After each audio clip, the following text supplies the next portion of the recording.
So, since I gave my life to Jesus, I've met a lot of people who speak in tongues. I also am somebody who speaks in tongues.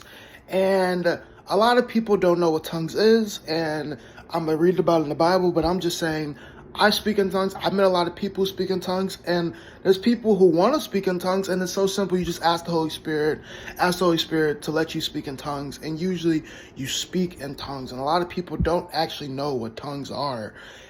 But there's also a false doctrine going around that people can't speak in tongues, that you shouldn't be able to speak in tongues, and tongues is not for today. And a lot of people think charismatic people, when they speak in tongues, they're just speaking gibberish, which is absolutely crazy.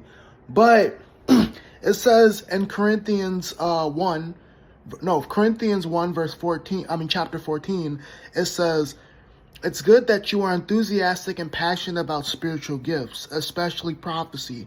When someone speaks in tongues, no one understands a word he's saying, because he's not speaking to people, but to God. He is speaking in the intimate mysteries in the Spirit." Now, when we speak in tongues, as you hear what he said, we're not speaking to people, we're speaking to God. When you're speaking in tongues, you're talking to the Lord in your heavenly language. And that's the language that he's blessed you with.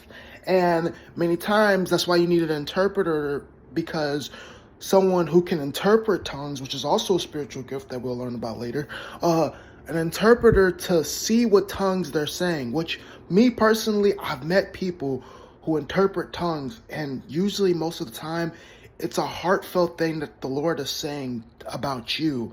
And I've seen people break down in tears just from getting their tongues interpreted. So if you don't know what tongues is, that's what it is. It's mysteries to God.